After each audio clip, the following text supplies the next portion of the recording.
बिस्मिल्लाहिर्रहमानिर्रहीम। अस्सलामुअलैकुम। आप देख रहे हैं यूट्यूब चैनल आम सी बातें। बहावलपुर जलसे के ताज़ा तरीन मनाजर, बड़ी गिरफ्तारी हो गई और हालात कशीदा। इस वीडियो में हम इसी के मुतालिक बात करेंगे।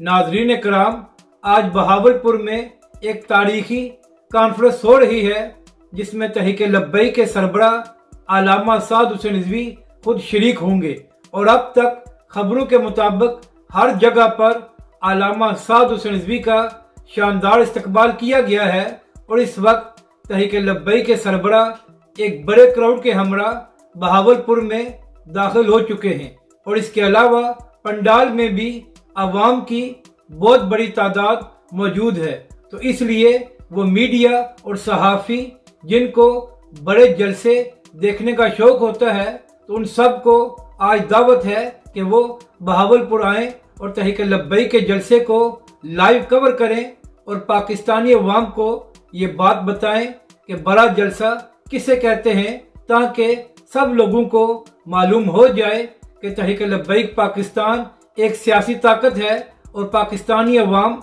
अल्लामा साद हुसैन रिजवी से कितनी मोहब्बत करते हैं।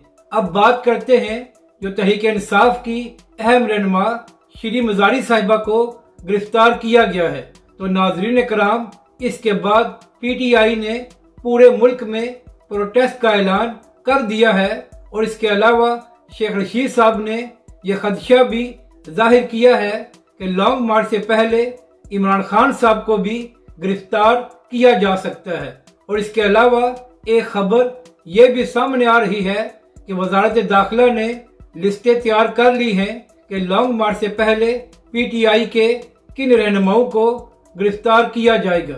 तो नाजरीन कराम, यहाँ पर अहम बात यह है कि आज से चंद माह पहले यही काम इमरान खान साहब की हुकूमत कर रही थी कि उन्होंने भी लिस्टें तैयार की थी कि तहरीक लब्बैक के किन कायदीन को गिरफ्तार किया जाएगा। और जिस तरह श्री मजारी साहिबा को एक पुराने मुकदमे में गिरफ्तार किया गया है, बिल्कुल इसी तरह इमरान खान साहब की हुकूमत ने अल्लामा साद हुसैन रिजवी को भी एक पुरानी FIR की बुनियाद पर पहले गिरफ्तार किया था और फिर 7 महीने उनको जेल में रखा था। तो काश इमरान खान साहब जब खुद हुकूमत में थे तो तहरीक लब्बैक के साथ ऐसा सलूक ना करते, तो शायद आज उनके साथ भी ये सब ना हो रहा होता। अपनी राय का जरूर इजहार करें कि आपको ये वीडियो कैसी लगी और हमारे इस चैनल को भी सब्सक्राइब करें।